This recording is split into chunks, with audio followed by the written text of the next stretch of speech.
The first signs appeared on a Tuesday. Quiet beeps and flashing lights on monitoring stations across Earth's outer defense network. Something was moving at the edge of the solar system. Something big. Lisa Wright rubbed her tired eyes and stared at the data stream. As commander of Earth's Unified Space Defense Force, she had seen all kinds of anomalies, but nothing like this. The energy signatures were unlike anything in their database. "What do you think, Commander?" asked Lieutenant Ryan Ellis, his face pale in the blue glow of the screens. "I think we need to wake up the Secretary of Defense," Lisa said, "and prepare the reconnaissance fleet." Within hours, Captain John Miller sat in the cockpit of the USS Horizon, Earth's fastest scout ship. His orders were simple: approach the anomaly, observe, report back, and avoid detection if possible. "All systems are go, Captain," said his co-pilot Angela Flores. "We're cleared for deep space jump." John nodded. "Let's see what's out there." The Horizon slipped into the darkness of space, accelerating past Mars and through the asteroid belt. 6 hours later, they approached the coordinates where the strange energy signals originated. "My God," Angela whispered.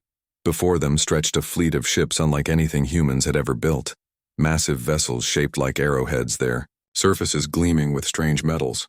The smallest was the size of a city. The largest could have housed millions. "Are we cloaked?" John asked, his mouth suddenly dry. "Yes, but—" Angela's words were cut short as the ship's systems suddenly went dark. Emergency lights flickered on. A voice, deep and metallic, filled the cockpit. "Primitive vessel, you have been detected. Remain in position for boarding." John reached for the emergency protocols. "Not happening. Initiate escape sequence Alpha." But before Angela could engage the engines, a beam of purple light engulfed the Horizon. The ship shuddered, then stopped responding completely. "They've got us in some kind of tractor beam," John said, trying to keep his voice calm. Through the view screen, they watched as a smaller vessel approached. It docked with the Horizon, overriding the airlock protocols. The sound of the outer door opening echoed through the ship. "Stay behind me," John told Angela, drawing his sidearm. The inner airlock door slid open. In stepped a being unlike anything they had seen before. Tall and slender, with skin that shifted colors like oil on water. 4 arms, each ending in hands with too many fingers. Its face was almost human, but with eyes that wrapped around the sides of its head. "I am Admiral Krathos of the Galactic Imperial Fleet," it said in perfect English. "Your species is now under assessment for integration into the Empire." Back on Earth, Commander Wright stood before the United Nations Security Council, presenting the information they had received from the Horizon before communications were cut. "The entity identified itself as part of a galactic empire," she explained. "Captain Miller managed to send partial data before we lost contact." The Secretary General leaned forward. "And what does this empire want?" "According to the limited communication we received, they've been expanding for over 10,000 years. They've conquered more than 300 species across multiple galaxies." The room fell silent. "They've classified us as a Class 3 pre-imperial species," Lisa continued, "which apparently means they consider us technologically primitive." "Primitive?" The Russian ambassador scoffed. "We have fusion power, space colonies, and quantum computing." The American president stood up. "Commander Wright, what are our options?" Lisa took a deep breath.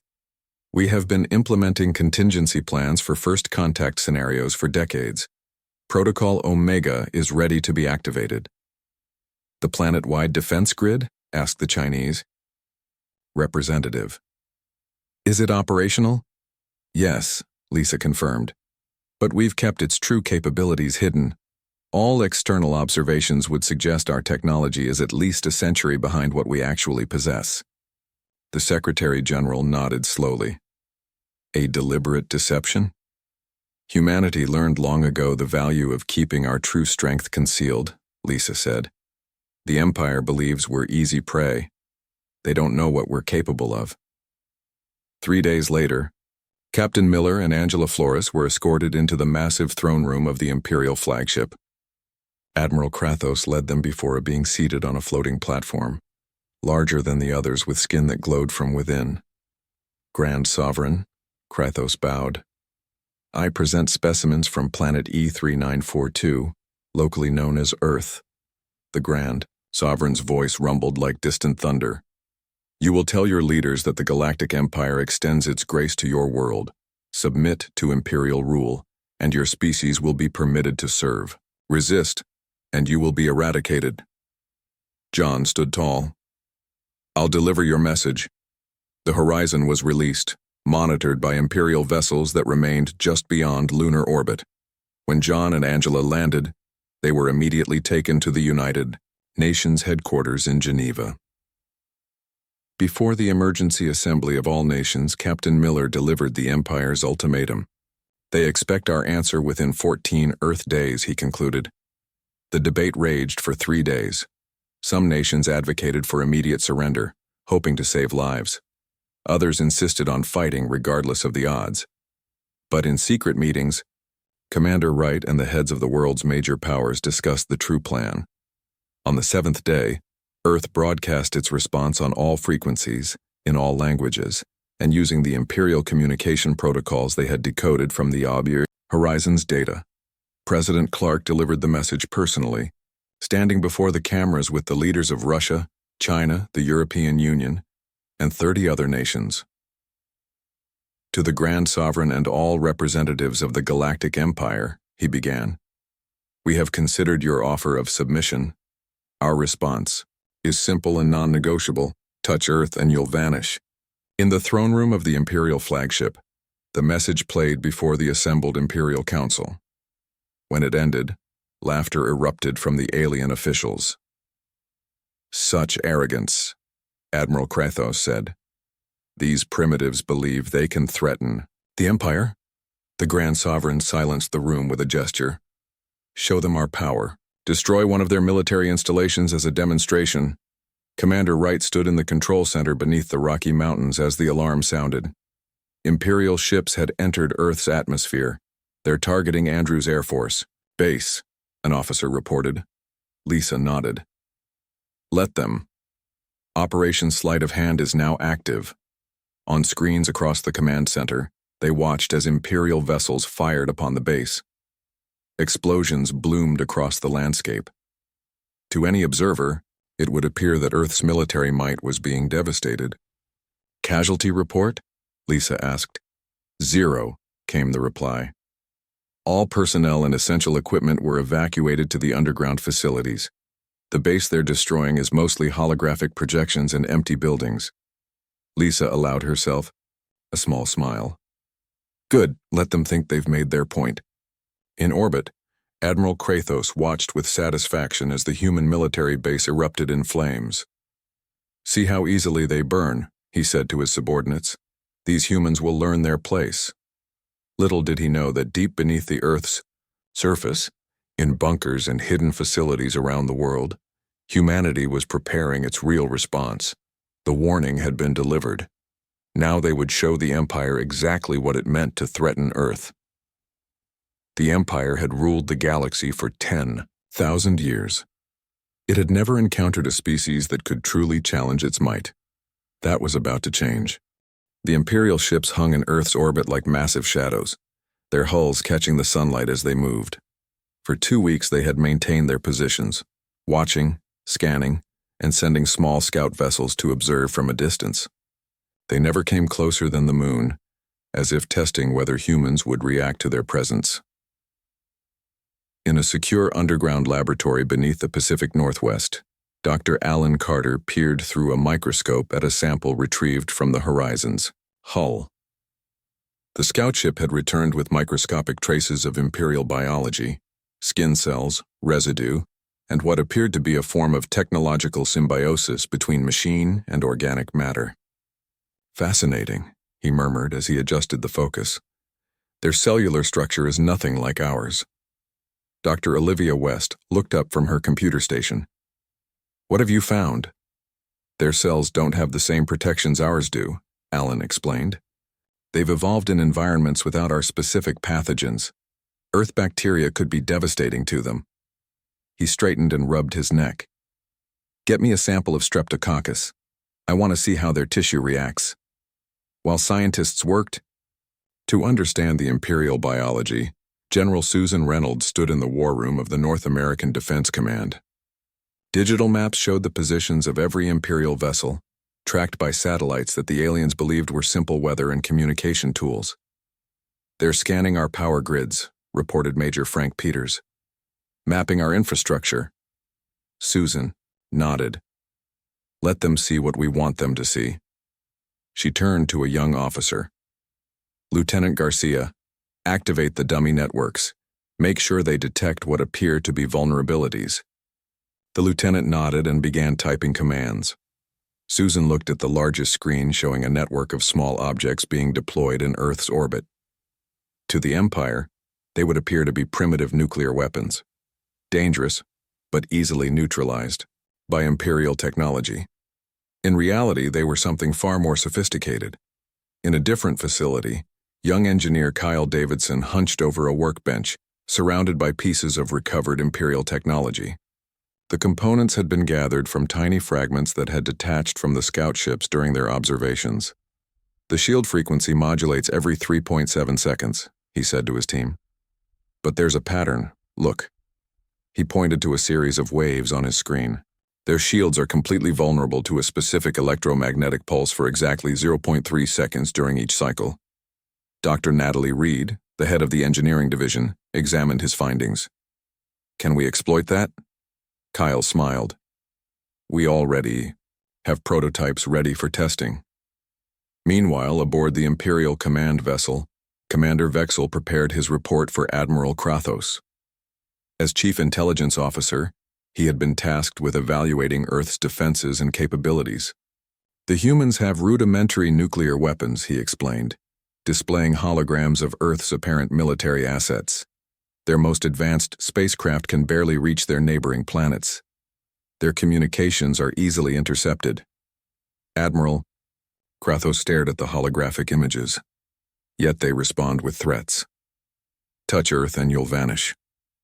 What could possibly give them such confidence?" Vexel's 4 hands gestured dismissively. "Primitive species often resort to bluster when faced with superior force. It is meaningless." "Perhaps," the Admiral said. "Or perhaps there is something we're missing." He turned to another officer. "Begin psychological operations. Show them recordings of our conquests of other worlds. Let them understand the futility of resistance." Back on Earth in Washington, D.C., President Clark met with Commander Wright in the Oval Office. The windows had been covered and swept for surveillance devices. "The Empire is broadcasting images to our satellites," Lisa explained. "Videos of planets being conquered, species being subjugated." "Trying to scare us into submission," the President noted. Lisa nodded. "But their broadcasts contain valuable information. We're learning their language, their tactics, their weaknesses." "And Project Prometheus?" the President asked quietly. "On schedule," Lisa replied. "The network is almost complete. We can activate it as soon as they make their move." The President walked to the window and pulled back the curtain slightly, looking at the sky. "How much do they know about us, really know?" "Almost nothing of significance," Lisa assured him. "They think our satellites are primitive. They don't realize each one contains quantum entanglement sensors that can't be detected by their technology. They're watching old television broadcasts, thinking they're learning about our current society." "And the bait?" "In place. They believe Andrews was a significant loss. We've created more targets for them.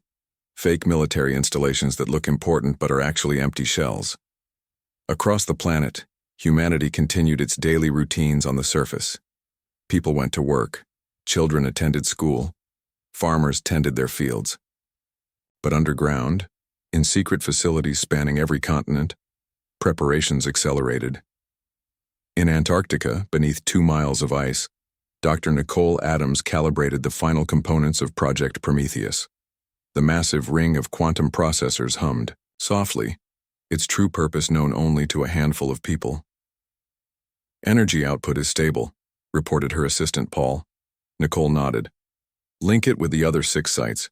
We need perfect synchronization." In orbit, Imperial scout ships continued their observations, occasionally dipping into the upper atmosphere. Each incursion was tracked but not challenged. Earth appeared defenseless, its military forces regrouping after the destruction of Andrews Air Force Base. On the Imperial flagship, Admiral Krathos received a transmission from the Grand Sovereign. The humans have had sufficient time to reconsider, the Supreme Leader's voice boomed. What is their response? They maintain their defiance, Krathos replied. But they have taken no significant action against our vessels. Then it is time to escalate. The Grand Sovereign's image leaned forward. My son, Prince Dravox, will arrive with the invasion fleet in 3 Earth days. Begin preparations for full military occupation. And their warning? Krathos asked. The Grand Sovereign's laugh echoed through the communication chamber. 10,000 years of imperial conquest, and never once has the Empire vanished. Proceed as planned. After the transmission ended, Admiral Krathos summoned Commander Vexel. Prepare a final communication to Earth's leaders, he ordered. Inform them that our patience has ended. They have one more opportunity to surrender before we demonstrate our full power. The message was transmitted to every government and broadcast center on Earth. In the underground command center, Commander Wright watched alongside General Reynolds as the alien admiral delivered his ultimatum. The Empire's generosity has limits, Krathos stated.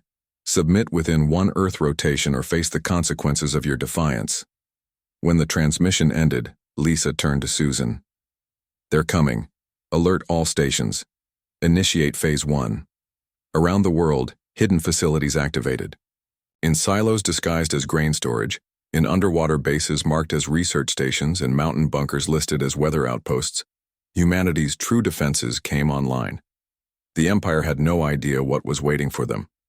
Earth's warning had not been empty words. Touch Earth and you'll vanish. They were about to discover exactly what that meant. The massive Imperial warship broke through the darkness of space, flanked by hundreds of smaller vessels. Its size defied human understanding, a floating city of metal and strange energy, stretching nearly 20 miles from end to end. This was the Imperial command vessel, the personal flagship of Prince Dravox, son of the Grand Sovereign and heir to the Galactic Empire. On its bridge, Prince Dravox stood tall, his skin shimmering with golden patterns that marked his royal bloodline. Unlike his father, who had ruled for centuries with calculated precision, the prince favored quick and overwhelming displays of force. Status report, he demanded as he studied the holographic display of the Earth system. All conquest vessels are in position, Highness, reported the fleet commander. The human planet remains as Admiral Krathos described. Minimal defenses, primitive technology. The prince's 4 eyes narrowed. And yet they threatened us. I find that intriguing. In the United Nations headquarters in New York, President Maria Gonzalez of the United Earth Government addressed the emergency assembly. All 196 nations were represented, their faces grim as they viewed the latest satellite images. The invasion fleet has arrived, Maria said, her voice steady despite the weight of the moment. Over 1,000 vessels, including what appears to be their royal command ship. The room remained silent, the usual political divisions forgotten in the face of extinction. The time for debate is over, she continued. We have received their final ultimatum. They expect our surrender by noon, tomorrow. The British Prime Minister stood. And our response? Maria looked around the room, meeting the eyes of world leaders one by one. The same as before. Touch Earth, and you'll vanish. Beneath the waves of the Pacific Ocean, Vice Admiral Eric Johnson studied the tactical display in the command center of Earth's hidden undersea base. His fleet of advanced spacecraft, vessels that no Imperial scout had ever detected, remained concealed in underwater hangars and asteroid belt outposts. All ships report ready, sir, said his executive officer, Commander Paula Hill. Eric nodded. Keep them in position. We don't move until they commit to the attack. His gaze moved to another screen showing the 7 activation sites of Project Prometheus spread across the globe. Each glowed with a steady blue light indicating operational status. What's the status on Dr. Bennett's team? He asked. Final calibrations complete, Paula reported. The system can be activated on your command. In orbit, Admiral Krathos's vessel approached the prince's enormous flagship. As the Empire's representative who had first contacted Earth, he was summoned to provide his assessment in person. Prince Dravox received him in a vast chamber adorned with trophies from conquered worlds, artifacts, preserved specimens, and holographic displays of imperial victories. "You have spent weeks observing these humans," the prince said, not bothering with formal greetings. "Tell me why they resist when they must know it means their destruction." Krathos bowed deeply. "Highness, they appear to suffer from the delusion common to isolated species. They believe they are special, unique in the universe. And what of their warning?" The prince gestured and a hologram appeared, replaying President Gonzalez's message. "Touch Earth and you'll vanish." "Empty words," Krathos assured him. "We have destroyed their primary military installation as a demonstration. They offered no meaningful resistance." The prince turned to Imperial Governor Trazul, who would oversee Earth once conquered. "Your assessment?" The governor's voice was cold and precise. "Earth has valuable resources and a large population suitable for labor. Their water reserves alone make the planet worth claiming. I recommend swift subjugation followed by immediate resource extraction." Prince Dravox nodded slowly. "Then it is decided. Prepare the invasion forces. We take the planet tomorrow." In the White House situation room, Maria Gonzalez met with her military advisors. The room was secured against any surveillance, its walls lined with technology that would appear primitive to Imperial sensors, but was actually far beyond anything the aliens could detect. "They're positioning for a full-scale invasion, General," Susan Reynolds reported, pointing to the tactical display. "Their ships are moving into attack formation." Maria turned to Commander Lisa Wright. "Are we ready?" Lisa's face was calm, determined. "Yes, Madam President. All systems are in place. Dr. Bennett's team has confirmed that Project Prometheus is fully operational. And our defense grid? Active but hidden. They'll only detect it once they enter the atmosphere." Maria took a deep breath. "Then we proceed as planned. Authorize Phase 2. Around the world, in seemingly ordinary buildings, underground bunkers, and secret mountain bases, soldiers and scientists prepared for what was coming. They were not afraid. They had trained for this moment for years. In Antarctica, Dr. Olivia Bennett stood before the heart of Project Prometheus, a massive chamber filled with quantum processors and strange crystalline structures. This was humanity's greatest secret, developed over decades since the first alien signals were detected in the 1950s. "Final diagnostic complete," reported her assistant. "The system is stable." Olivia nodded. "Link established with all 7 nodes. Dimensional field generators at full capacity." She turned to the secure video feed connecting her to the president. "Madam President, Project Prometheus is ready. We can activate on your command." Maria's face appeared on the screen. "Thank you, Dr. Bennett. Stand by." The dawn broke over Earth with an unnatural light as Imperial ships began their descent. They came in waves. First the smaller fighters, then the medium transports, and finally the massive troop carriers. Their formation was perfect, a testament to thousands of years of conquest. In orbit, Prince Dravox watched with satisfaction. "The humans had their chance," he said to Admiral Krathos. "Now they will learn the price of defiance." As the first wave entered the upper atmosphere, alarms suddenly blared across the Imperial fleet. On view screens and holographic displays, officers watched in shock as a previously invisible energy field flickered into existence around the planet. "What is this?" the prince demanded. "You said they had no planetary shield." Admiral Krathos stared in disbelief. "They didn't. Our scans detected nothing like this." "It's too late to stop now," the prince said. "Continue the invasion. No primitive shield can withstand the Empire's might." On Earth, Commander Lisa Wright watched as the Imperial ships pushed through the first layer of defenses. As expected, their advanced technology allowed them to penetrate the shield, exactly as planned.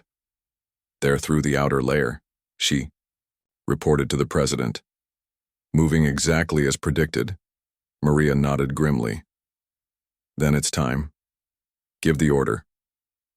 Lisa pressed a sequence into her console and spoke clearly. All units, this is Commander Wright. Execute Operation Vanish. I repeat, execute Operation Vanish. Across the planet, humanity prepared to reveal its true power. The Empire was about to discover that Earth's warning had been far more than empty words. The sky over Earth filled with Imperial ships, their massive hulls blocking out the sun in some areas. Cities around the world watched as the invaders descended through the clouds. To most humans, it appeared that the end had come. But that was exactly what Earth's leaders wanted the Empire to believe.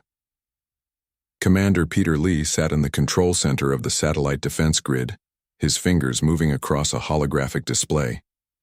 Around him, technicians monitored systems that had remained dormant for decades, waiting for this moment. All satellites in position, reported a young officer. Peter nodded. Activate targeting protocols. Remember, we want them to think they're winning until the last possible moment. Across the globe, what appeared to be conventional military forces engaged the first Imperial landing parties. Tanks rolled through streets, fighter jets scrambled from airfields, and soldiers took defensive positions. It was a show of resistance that the Empire would expect from a Class 3 species, brave but ultimately futile. In Chicago, Jason Mitchell watched from his apartment window as an Imperial transport landed in Grant Park. Like millions of other civilians, he had been briefed on what to do when the invasion came. Not evacuation, not panic, but something else entirely. He picked up his phone and sent a single text message. Package ready. Similar messages were being sent across the city, across the country, across the world. To Imperial surveillance, they looked like frightened communications between family members. In reality, they were activation codes for a civilian resistance network, unlike anything the Empire had encountered before. Jason opened a hidden compartment in his closet and removed what looked like an ordinary backpack. Inside was a device developed by Kyle Davidson's engineering team, a portable EMP generator specifically calibrated to the frequency vulnerability in Imperial shields. In Washington, D.C., Imperial troops marched toward the White House. Their commander, a battle-hardened officer named Captain Zektar, had led conquests on 17 worlds. He expected this one to be no different. The human leadership structure appears centralized, he reported to his superiors. We will capture their primary leader and force a formal surrender. What he didn't know was that the White House had been evacuated days ago. President Maria Gonzalez and her cabinet were safely hidden in a bunker deep beneath the Rocky Mountains, watching the invasion unfold on secure monitors. They're taking the bait, General Susan Reynolds observed. All primary decoy targets are being engaged. Maria nodded. How long until they realize? Not long enough to save them, Susan replied. In Antarctica, Dr. Nicole Adams stood before the primary control interface of Project Prometheus. The massive installation hummed with power as energy readings climbed steadily. Quantum field stabilized, reported her chief engineer. All 7 nodes synchronized. Nicole checked the final calculations one more time. There would be no second chance. Initiate pre-activation sequence. We go live in 10 minutes. In orbit, Prince Dravox watched the invasion with growing satisfaction. Reports from the ground indicated minimal effective resistance. Human military forces were being overwhelmed exactly as predicted. See, he said to Admiral Krathos. Their warning was empty. Earth will be ours before the day is done. The Admiral nodded, but something troubled him. Highness, our sensors are detecting unusual energy buildups at several points around the planet. Their last desperate attempts at resistance, the prince dismissed. Nothing that can harm us. But then alarms began to sound across the Imperial fleet. Communication channels filled with confused reports from ground forces. Our weapons are malfunctioning. Shield generators failing. Unknown interference with navigation systems. The prince's skin darkened with anger. What is happening? In cities, around the world, civilians like Jason Mitchell activated their devices simultaneously. The small EMP generators weren't powerful enough to disable Imperial technology completely, but they didn't need to be. They only needed to create brief disruptions in shield frequencies, windows of vulnerability that lasted less than a second. That was enough for Commander Peter Lee's satellite network to exploit. Orbiting weapons that had been disguised as communication satellites locked onto Imperial ships and fired precisely targeted pulses. Direct hits on all primary targets, Peter reported. Shield disruptions confirmed. In Chicago, Jason watched from his hiding place as Imperial soldiers stumbled, their armor systems flickering. Around the city, thousands of civilians had activated similar devices, creating a web of disruption that the invaders couldn't counter. "They're vulnerable," he said into a small communicator. Moving to Phase 3. In the Antarctic Command Center, Dr. Nicole Adams received the confirmation she was waiting for. All Imperial forces are now within the field projection area. Prometheus is go for activation. She turned to the main control panel and placed her hand on the activation key. Initiating quantum entanglement field now. Around the world, at 7 precisely positioned locations, massive generators powered up. They had been built over decades, in total secrecy, in Antarctica, the Amazon Basin, the Sahara Desert, the Mariana Trench, the Russian Steppe, the Australian Outback, and beneath the Arctic ice. Together, they generated a field that enveloped the entire planet.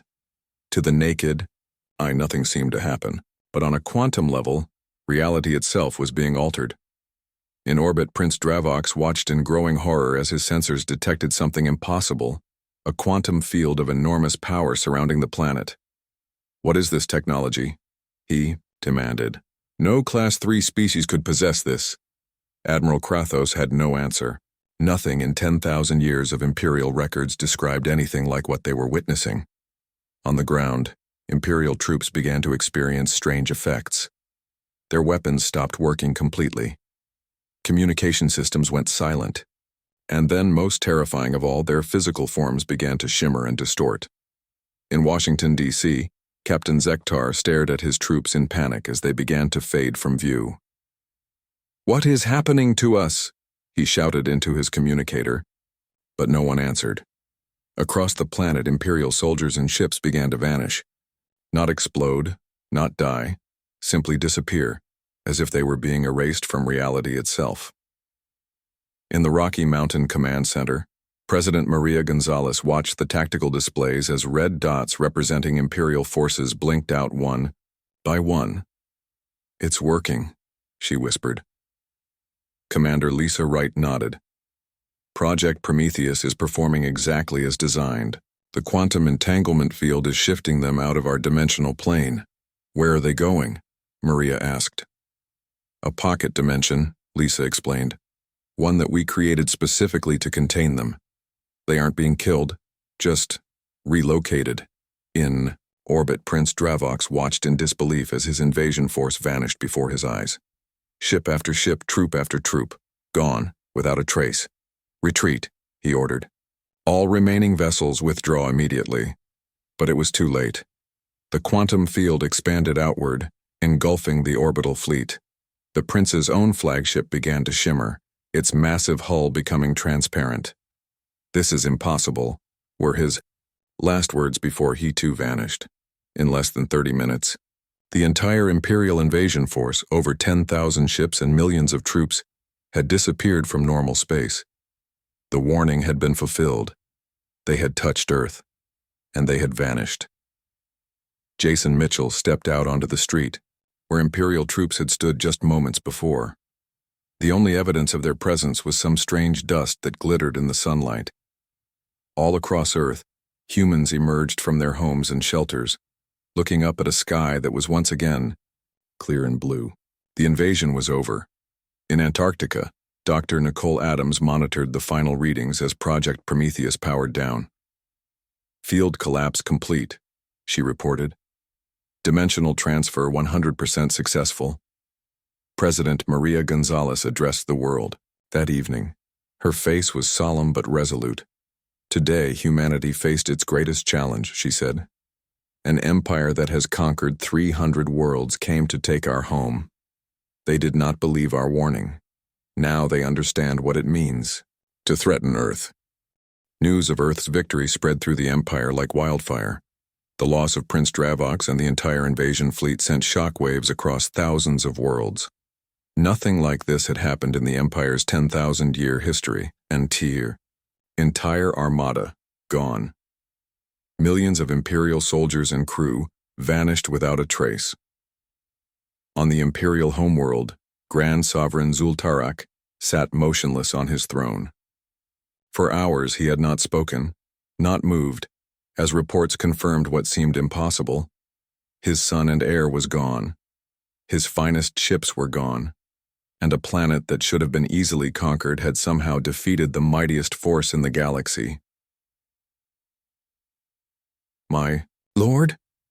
The High Chancellor approached cautiously. "We must respond. The conquered worlds are restless. There are rumors of rebellion." The Grand Sovereign's eyes flickered with rage. How? How did they do this? What weapon could possibly? A communication officer burst into the throne room, breaking all protocol. "Sovereign, we are receiving a transmission from Earth." The massive view screen in the throne room activated. President Maria Gonzalez appeared, seated calmly at a simple desk. Behind her stood Commander Lisa Wright and several other human leaders. "Grand Sovereign Zul'Tarak," Maria began, "I speak to you as the representative of Earth and humanity. You sent your fleet to conquer us. We warned you what would happen. Now we must discuss what comes next." The Sovereign's voice shook with fury. "Return my son. Return my fleet." Maria's expression remained calm. "They are unharmed but contained in a dimensional pocket of our creation. Whether they remain there depends on your next actions." In Earth orbit, 1 week after the failed invasion, Admiral Samantha Russell stood on the bridge of the USS Defiance. Unlike the small scout ships the Empire had seen before, this vessel revealed humanity's true space capabilities. Nearly a mile long, powered by antimatter engines and armed with weapons that could split planets, it had been hidden beneath the Atlantic Ocean for decades. "All systems ready, Admiral," reported her first officer, Captain Greg Martinez. "The fleet is prepared to jump," Samantha nodded. "Signal the other ships. We depart in 5 minutes." Outside the viewport, 27 vessels of similar size moved into formation. This was Earth's true defense fleet, the force they had built in secret while presenting a facade of primitive technology to the watching universe. In the Empire's nearest outpost, a star system just 30 light-years from Earth, the Imperial, Governor received alarming reports. Unidentified ships had appeared in orbit, massive vessels unlike anything in the Imperial registry. "Raise shields," he ordered. "Contact the homeworld for reinforcements." But before any message could be sent, Admiral Russell's voice came through on all frequencies. "Imperial Outpost Zeta 9. This is Admiral Samantha Russell of Earth's Defense Fleet. Your shields are already disabled. Your weapons are already neutralized. We have come to talk." On Earth, Director William Chen of the Terran Diplomatic Corps prepared for his most important mission. The former history professor had been recruited specifically for this moment, the first diplomatic contact with the wider galaxy beyond the Empire.